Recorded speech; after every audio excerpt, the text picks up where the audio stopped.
Welcome back for another episode of the Silver and Blue Podcast. I believe we're on episode 27. And would you look at this, Corey? It is a third straight Victory Monday show. I can't believe we're at 3-1. Didn't think that was remotely in the cards following week one, but here we are. Cowboys are 3-1. How are we feeling on another Victory Monday, Corey? Yeah, we're feeling great. 3-1, still second place in the division because the Eagles keep winning as well. But like I say, every week we'll handle them when the time comes. But yeah, overall, another solid performance, especially by the defense. So yeah, everything's good over here on a Victory Monday. Yeah, absolutely. It was once again a another stellar performance by the defense, but they did it in a little bit of a different way this time. I thought that the secondary was just terrific on Sunday. And it was, the pass rush was good as always, but I thought this was by far the best game that Dallas played in the secondary. And you you have to start with Trevon Diggs. I mean, that was arguably, in my opinion, the best game of his career. I mean, he was dominant. He completely shut down Terry McLaurin, and his counting stats back it up. Yesterday, he was the highest graded Cowboy on Pro Football Focus, which is, I'm sure that really pained PFF to give Trevon Diggs a good grade, but Absolutely. he got a 92 grade in coverage. He was targeted 4 times, and among those 4 targets, here is the breakdown of what happened on those 4 targets. One of them was a 6-yard catch. 2 of them were pass breakups, and one of them was an interception. And he had a 0.0 passer rating when targeted. It was a dominant performance from Diggs, and um, I always thought that he caught too much flack. I understood why some people dogged him. I get it. I thought that was very overblown, and I thought there's kind of a middle ground here. It's like Cowboys fans are talking about him like he's the best corner of all time. That's not true. But the people that act like he was some terrible corner are also wrong. And he's only been playing corner since his sophomore year at Alabama. He's only going to get better, and he seems to have really taken a step this year. And yesterday was just dominant. Yeah, and I want to continue going over kind of the stats from not just yesterday's game, but the last 3 games that he's gone up against Terry McLaurin. It's 12 targets, 2 receptions allowed, 21 yards, 2 interceptions, 6 passes defended, and a passer rating allowed of 0.0. So, it was an outstanding game for him. And the interception that he had yesterday, as soon as the ball went up in the air and they show that camera angle of the receiver and the cornerback running Yep. side by side, you just know that at that point it's getting intercepted. It was just a matter of time for the ball to come down and for him to go up and make the play. And I know he was asked after the game, how does he feel when the ball is in the air? And he was like, the way he looks at it is, it's 2 of us, it's one ball, and it's whoever comes down with it. And that's kind of the way he looks at it. And I know Richard Sherman had some high praise from him on Twitter, when he was asked, who are some of the best ball skill or cornerbacks with the best ball skills in the league over the past few years. He named Xavier Howard, obviously Trevon Diggs and a couple other guys, but just getting praise from a Hall of Fame level player like that goes to show kind of the work he's put in. And like you touched on as well, he's taken a step this year. It's not just the interceptions, it's passes defended, it's just being just all over whatever receiver he's guarding. And it's been really impressive to see. Yeah, he was dominant yesterday, and going into the season, there was several players that you talked about, and you're like, man, if they regress or if they don't take a step, Dallas could be in trouble. Dallas really needs Trevon Diggs to become that.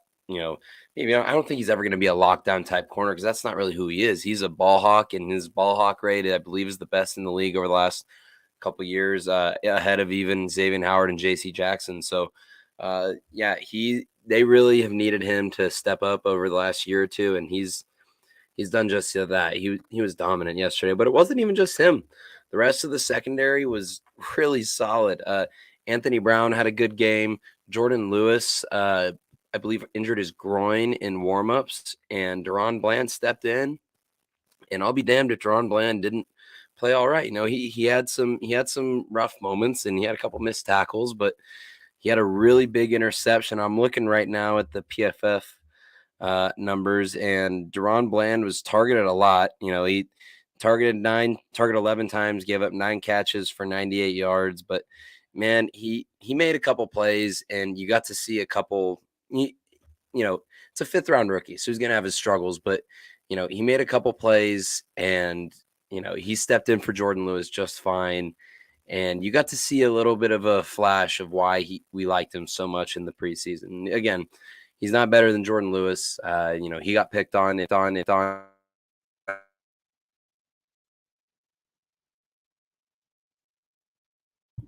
My mic keeps bugging, man. Any good, offensive coordinator or any good quarterback is gonna spot a fifth round rookie in the game. They're gonna pick on him a little bit, and they did. But again, he made plays and he showed at at times why we liked him so much. But yeah, it was a really strong game, pretty much across the board in the secondary, all things considered.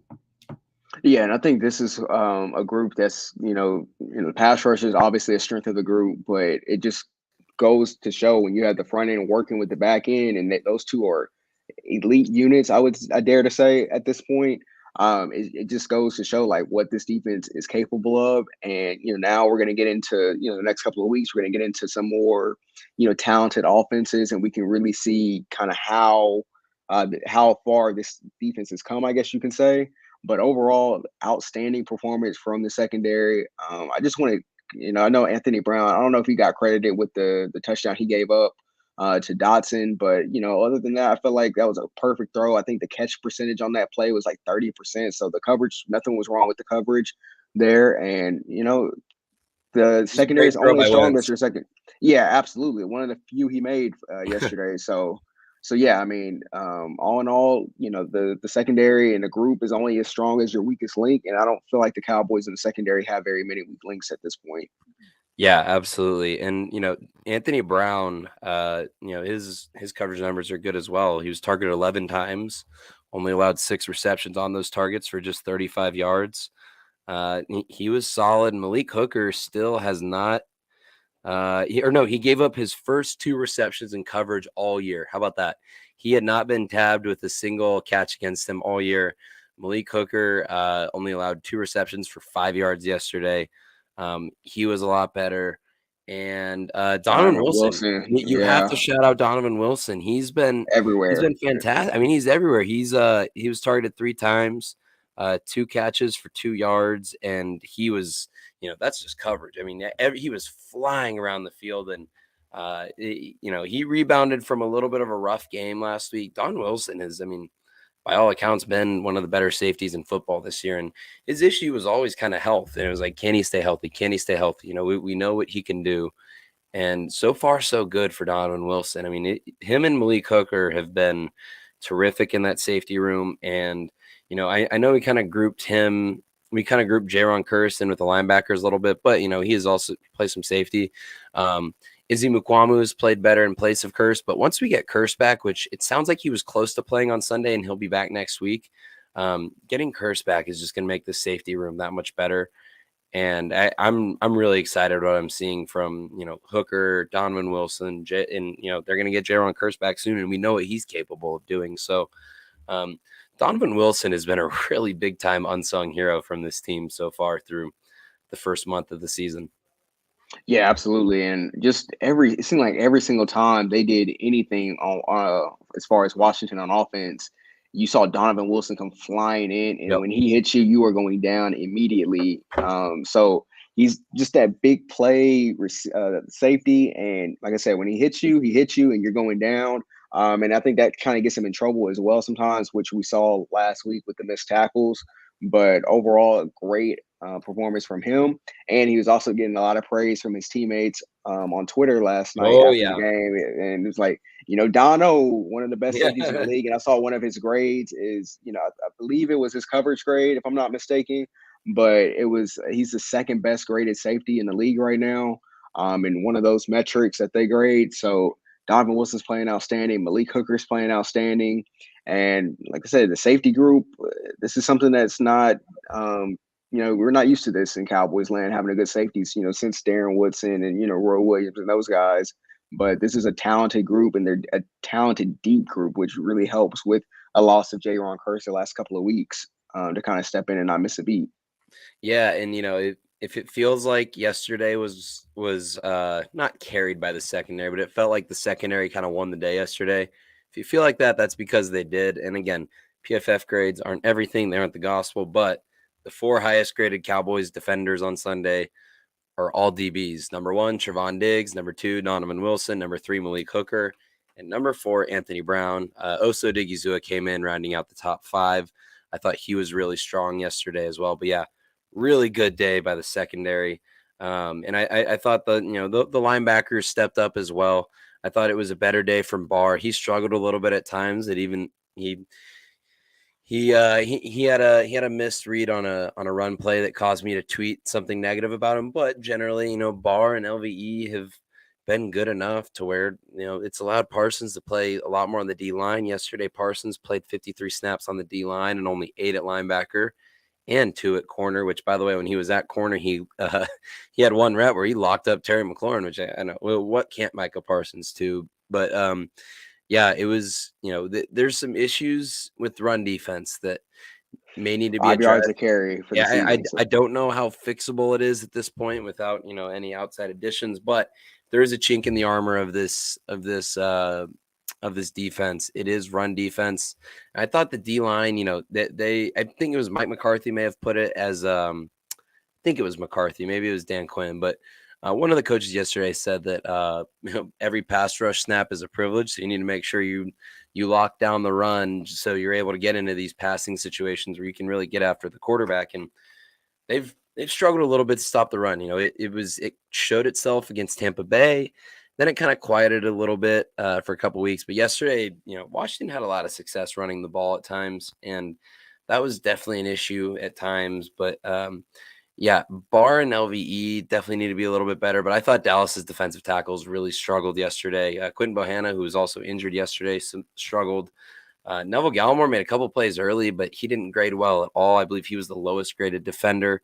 I think Dallas could really use some help at DT. Be it, at the trade deadline. I don't know what they'll do. I doubt they do anything because of their, we like our guys mantra, but besides the pass rush, which was ferocious again, I thought it was not the best game from the Dallas defensive line in terms of being able to stop the run. yeah, I think when you do a breakdown of when the game was still in question in the first half, Washington had over 100 yards rushing, and then it kind of quieted down in the second half. But I think that was mostly because Washington was in catch-up mode, so they weren't really running the ball. So they only got to believe it was like 50 yards or something in that range. So yeah, I mean that left edge is definitely something that has to be better. I think it's something that maybe if you're gonna pick at Trevon Diggs for something, maybe it's part of that. But again, it's not all on him either at that point when you're talking about setting the edge and forcing guys back into the defense. And yeah, Antonio Gibson had a lot of success with that. Even Jonathan Williams came in and had a couple big runs. So that's definitely something they're gonna have to clean up. But an interesting stat that I have for you is the Eagles actually are allowing 5 yards per carry as well early on in the season. So, all these defenses, they have their kind of chinks, but, when you're playing with the lead, the best way to control a run game is to get a lead. That way they can't really run the ball on you. So I think that's kind of the way they're going to have to do it until, some reinforcements come or they just, improve in that area. But I do want to talk about Micah Parsons just real quick because I think something that you're starting to see from opposing offenses to kind of slow him down in the pass rushing is they're going after his knees a little bit. So what defenses or when offensive people are doing when they go at your knees is they're slowing down. So where he's having to go into defense mode. I heard this from Brian Broaddus this afternoon. It was like, when he watched the film and if you look at it, watching the game in live in live as well, you can see these guys are chop blocking. They're going right at his knees and he's kind of having to put his hands down in defense mode. That slows down the pass rush, and these teams aren't going to allow Michael Parsons to get up the field. And that's kind of what happens when you become so elite at what you do. Teams are going to start kind of finding ways, and I think that's what you're starting to see with Parsons, and kind of why you saw a more quiet game from Parsons. Yeah, absolutely. But the thing is, the amount of tension that's required to stop him is allowing all these other guys on the D line to feast. I mean, you Absolutely. another 9 pressures from DeMarcus Lawrence, another really strong game from Dante Fowler Jr. Torrance Armstrong still has his struggles against the run, but I'll be damned if Torrance Armstrong didn't have a few pressures as well. The attention that Micah creates, like I've heard him described as a force multiplier, where He makes everybody better. The attention that's required to attempt to block him makes everybody else's lives easier, and we've seen that with DeMarcus Lawrence over the last couple of weeks. So I'm not worried about Parsons because if they're going to throw all this attention to him and it's going to cause the rest of the D line to feast, then so be it, man. Because the pass rush was still really really effective. They just need to get this run game sorted out. John Owning of PFF put out a stat earlier today on Twitter. He said, as of right now, the Cowboys defense has allowed the most explosive running plays, which an explosive running play is a run of 10 plus yards, and the highest explosive run percentage of the season. This team, they've been getting gashed on the ground a little bit. It's something, again, that needs to be addressed. But yeah, the D line, they were good against the pass, but yesterday was because of the secondary for sure. Another thing that jumped out to me was, Dan Quinn's starting to get creative with these packages he's rolling out. There was a couple, third and long, fourth and long situations where they rolled out a NASCAR package of where I believe it was Dorrance. It was 4 standing up D linemen, none of them hands on the ground, just standing up. I believe it was from left to right. It was Dante Fowler, then Dorrance and DeMarcus Lawrence on the inside, and Micah Parsons on the edge. And they got after Carson Wentz a couple times. So it is very fun to watch this pass rush go because it's the best we've seen. And since the DeMarcus, I think Bob Sturm compared it to the DeMarcus Ware Jay Ratliff days where you just had 4 guys that could get after the quarterback, and it was a big problem for opposing offenses for sure. Yeah, and I think when you look at the stats, I mean, you see, I think it was 2 sacks. I think they got officially, but just the pressure that Carson Wentz was consistently under, and I think we talked about this in the pregame or on our pregame show, was that Carson Wentz is a guy, he can get happy feet back there, and once you bump him off his spot, he'll just start tossing the ball up. And I think you saw some of that yesterday, where he's like intentional grounding, got a couple of those, couple Mm-hmm. interceptions. And I don't think he fumbled at all, but He he was almost did definitely on that handling. one. Yeah, He he almost almost did. fumbled. Didn't quite get the ball out, but I mean, this is a guy, like I said, he gets happy feet back there. So when you put that consistent pressure, even if you aren't getting the sacks, it's worth the noting, and it gets his attention, and his focus is, instead of on the ball on the playmakers down the field, it's looking down at the pass rush, and gets his eyes all over the place. Yeah, absolutely. But again, for all the issues with we talked about the defense and the run game. Through 4 weeks, they are one of 2 teams left that has not had 20 points scored on them. And I believe the other team is the Niners, who haven't even played Play in week tonight. 4 yet. They played tonight. So among all the teams that have played 4 games so far, Dallas is the only one that hasn't let up 20 points yet. And I believe no team has eclipsed 350 yards, and they've only let up 4 touchdowns in 4 weeks. So, you can nitpick, but what we're not going to do is sit here and complain about the defense. They've been outstanding, and it's kind of a good little segue into talking about the offense, because we got to talk about Cooper Rush, because it's a hot topic this week again. But Dallas is winning because of the defense. The offense has been fine. They've kept Dallas afloat. Cooper Rush has done a great job. He's been a really good backup, and he's done what you're supposed to do. But do not get it twisted. There are a lot of awful takes out there going on with the Dak and Cooper Rush thing.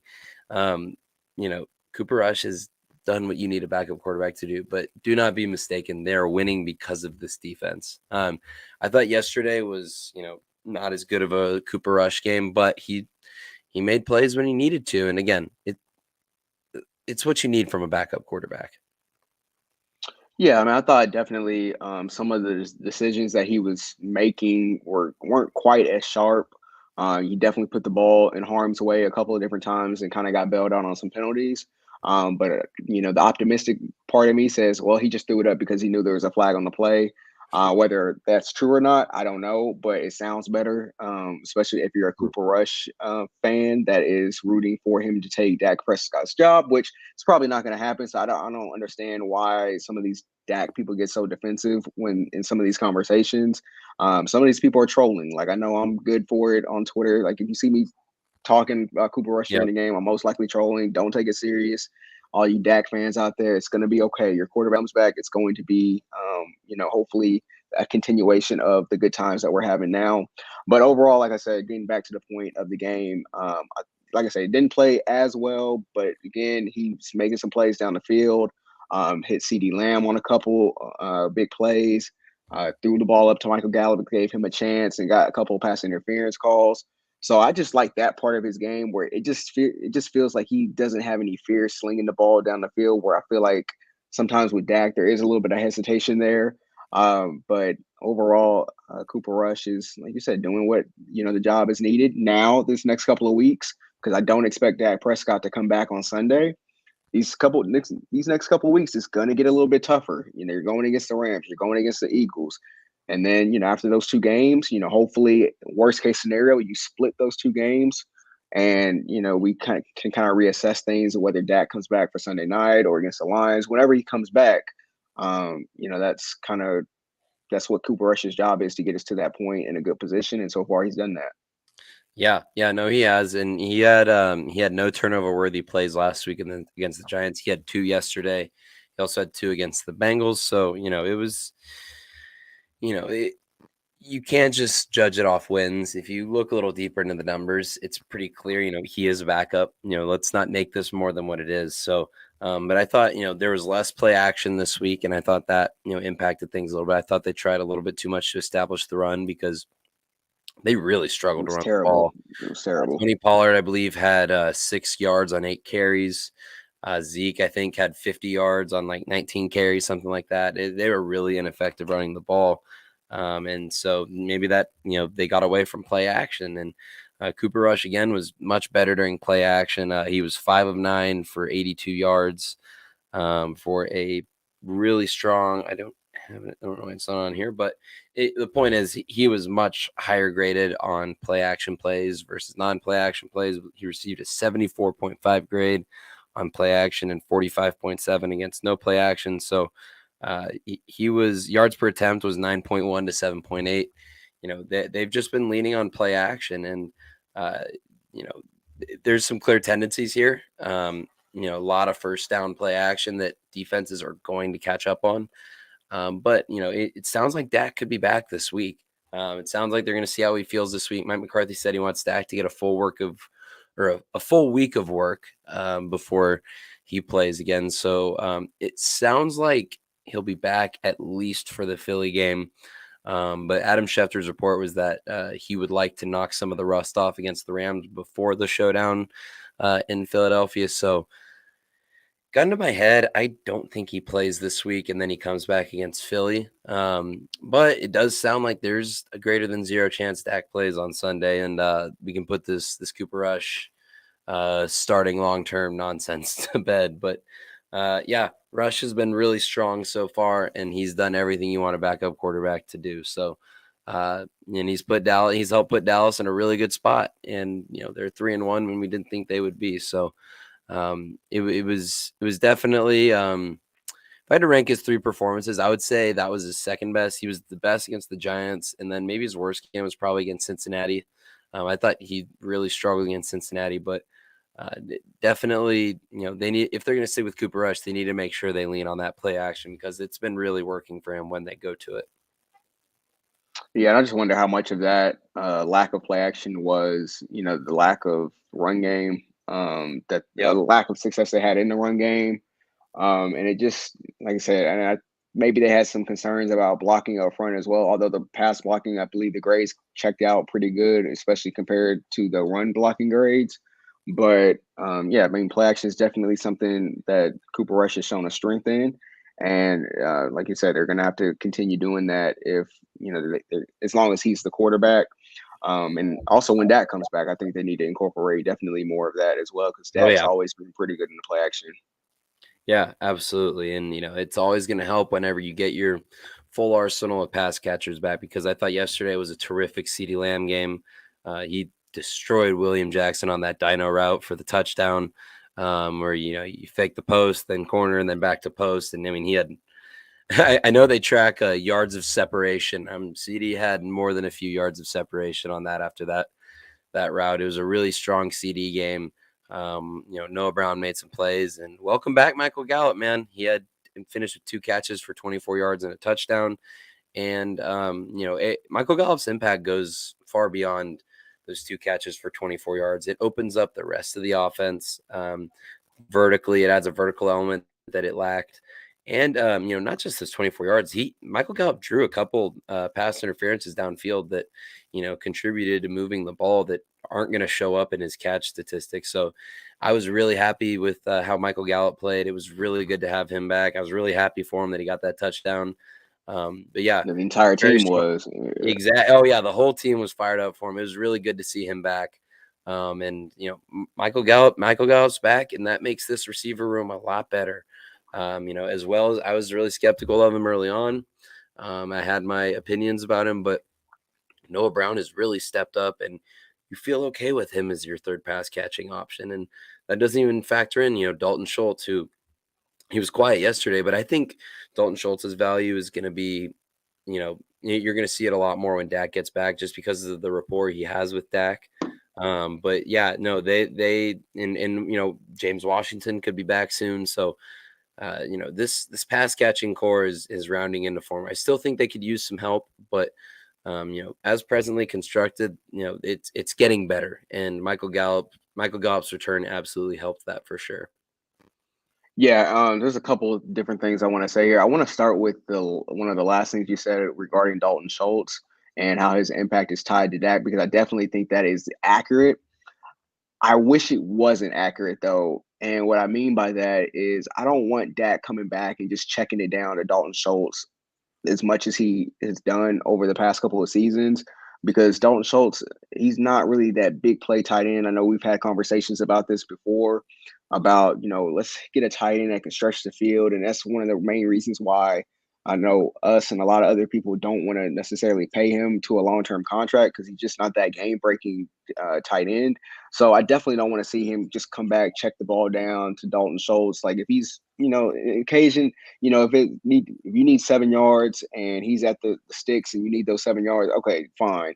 But what I don't want to see is 5 yard Yeah, check downs on 3rd and 8, and where you don't really have room to still get that first down. So that's number one. Number two is regarding the penalties. It felt good to not be the yeah, team on the field that was most penalized. yeah. I When you meant to look at say the that earlier. penalties for Washington, they had 11, and the Cowboys only had 4 penalties for 20 yards. So that was definitely great to see, and the game just flows so much easier when you're not committing so many stupid penalties that are hurting you. Because I think as slow of a start that the Cowboys got off to yesterday, if they were committing penalties on top of that and not being able to get the points that they did get, as far as those field goals that they got early in the game, maybe that game turns out different. But because Washington was less disciplined than the Cowboys, we were kind of able to, stay the tide and, go up 12-7 at halftime, and then eventually kind of open up the offense a little bit in the second half. Those are just the two things I definitely wanted to touch on there. I thought they were really important. And yeah, I think it contributed to obviously a Cowboys win. But the Dalton Schultz thing, please, Dak, if you're listening to this, don't come back just checking the ball down to him on 3rd and longs, and just let's just not do that. Let's stretch the ball down the field a little bit and let's use our real playmakers and get them the ball. Yeah, absolutely. I like Dalton Schultz a lot, but he doesn't bring that vertical threat that that Michael Gallup is now adding to this offense. And maybe James Washington will help with some of that when he returns here Absolutely. in the next couple weeks. But yeah, it was a really strong day from the pass catchers, and ever since that awful start to the season against Tampa Bay, where he caught a considerable amount of flack, CeeDee Lamb has been really good. He had the bad drop against New York, but besides that, man, CeeDee's really stepped up. He heard that slander, which you know, there's definitely a good bit of slander coming from you, Corey, for sure Absolutely. on Twitter. And yeah, I Absolutely. believe you called a couple times for them to take 88 away from him, but Yeah, he after that drop, it was like, come on, dude, you can't wear 88 and drop passes like that, he and stepped not up. show up in prime time. But yeah, these last couple of weeks have definitely been stronger, and I think I even tweeted out yesterday. I was like, CD Lamb is actually deciding to catch the ball today, so that was good to see. And I don't believe he recorded a single drop yesterday, and I believe he got what 8 or 9 catches on 10 targets, somewhere in that range. Let me Um, Let me pull it up because I know he's been considerably more efficient. Let me pull up his game logs by target if I can get this Oh, to 6 catches, load. 97 yards, a touchdown on 8 targets. So he caught 6 of 8 targets. But I So don't believe he had a drop out of those. so yeah, he let's see, receiving. So week one against Tampa Bay, 10 targets, 2 receptions. That's awful. Awful, awful. Cincinnati, uh, 10 targets, 7 receptions, much better. Giants, 12 targets, 8 receptions, much better. And then yesterday, he, like you said, he caught 6 out of 7 targets. And yeah, he's been a lot better, man. Really, really strong, really, really 16 yards strong. per reception yesterday, which is strong. Yeah, I mean, he's stepped up considerably, and he made up for a little bit of a slow start because he was making plays yesterday, man. I mean that touchdown was something I else. I mean, he mean, had that one drive in the first half where he had like 2 or 3 catches in a row where he kind yeah, of got them all the way down the field in the field goal yeah. range. I don't believe they scored a touchdown on that drive, but Over yeah, the last definitely. couple weeks, there's been multiple moments where he's kind of had like that alpha wide receiver takeover stretch of plays that like you only see from big time Like wide Devontae receivers. Adams, like Yes, those type and of, and, yeah. and he's starting to flash those moments, and you never really saw. I mean, he'd make big plays, but it was kind of up and down, up and down. His overall numbers would look great, but it just wasn't always consistent. You're seeing a lot more consistency out of him over the Because you last throw couple those weeks. factor those drops in, and Yeah, that yeah. obviously hurts your efficiency when you're not catching the ball that you're getting your hands on. Yeah, and again, he's having those kind of drive takeovers that alpha wide receivers have from time to time, and it's been really good to see. Before we wrap this up, we do need to talk about the offensive line. Like you mentioned earlier, the run game was not good. That Dallas could not run the ball, but they were still able to move the ball downfield. They were really good in pass pro. Cooper Rush was pressured just 9 times, 1 sack. It wasn't Tyler Smith's best game in pass protection. I believe he gave up 3 pressures, but there's still no worries about him. Still interested to see what they do at left guard because Connor McGovern played 40 snaps. Jason Peters played 21, so they've continued to ramp him up. Whenever Peters is a full go, I'll be interested to see who plays at left guard, be it Peters or McGovern. But yeah, they did a good job protecting Rush, but really struggled in the run game. And granted, that's going to happen with a interior like Washington's, with guys like Deron Payne and oh my God, who's I always Jonathan Jonathan Allen. Allen. I mean, those guys are a problem inside. They're going to give a lot of teams fits against the run, and Dallas was able to work around it and move the ball enough to get a win. Which again, when you have a backup quarterback playing, that's all you need. So, the 2-0 offense in the was really division good. now. Yeah, yeah, absolutely. And Terrence Steele deserves a shout out. I believe he didn't give up a single pressure. I think John Owning earlier today said that he has given up the 7th fewest pressures among qualified starting tackles with a minimum snap count. So Steele has been awesome. He's continued his really strong play. We had a little bit of a scare with Zach Martin stepping on Tyler Smith's foot and rolling his ankle, but it sounds like he's fine. But the O-line's rounding into form. Again, tough day running the ball, but that's going to happen against Deron Payne, Jonathan Allen, and Montez Sweat and those guys they have up front in Washington. But again, uh, really, really happy with how this O-line is seemingly rounded into form. And it'll only get better once they get Dak back next week because we know how good Dak is pre-snap and getting the protections right and everything. So, it's everything about the offense is trending in the right direction, including health. Yeah, and I think that's crucial because I felt like we were really gaining some momentum in that offensive line group last week, especially when Peters come in and you get the explosive Pollard run immediately. It's like, okay, this is what this is supposed to look like. This is kind of what the Cowboys offensive line we've been used to, in previous years. Aside from the last couple where it hasn't been as good. But then I think they kind of took a step back. A lot of that has to do with the talent that Washington, poses on the defensive line. But I'm interested to see, like you said, left guard. Are they going to stick with Peters there? Are they going to go back to McGovern? Or, like, what are they going to do there? Because I think the decision that they make there will go a long way into kind of getting that continuity going. And coming up against some of these defensive lines, still like we're not out of the woods. We're getting Aaron Donald on Sunday, so it's not getting any easier. Then you go to Philly the next week, and shoring up this offense line is going to be important, especially like I said, Dak Prescott's probably not going to play Sunday. So with I would be Cooper shocked Rush, if he played. Yeah. yeah, so he's probably not going to play. You're going to be going in there with a backup quarterback again, and I've kind of praised Cooper Rush with his poise in the pocket a lot, and that's definitely going to get tested on Sunday. Assuming that he does start and play, which I think we both agree that he will probably get another start, his fifth career start, I guess, because he's 4-0 Yeah. now. But yeah, shoring up the offensive line is going to be important heading into a match like they are against the Rams. Yeah, absolutely. And I think when we record our preview pod on, we usually do those on Thursdays. When we do it, then I think we'll have a better idea of whether or not Dak's going to play. I think that'll be our first, like, okay, we'll know. I think we'll have a pretty good idea by then, because Mike McCarthy did say he wants Dak to get a full week of work before he plays. So if he's the DMP Wednesday, DMP Thursday, then we'll just have to see. It just all depends on how he's able to throw the ball and everything. So it does sound like they're going to try and see if he can go this week, but if not, he'll probably come back against Philly.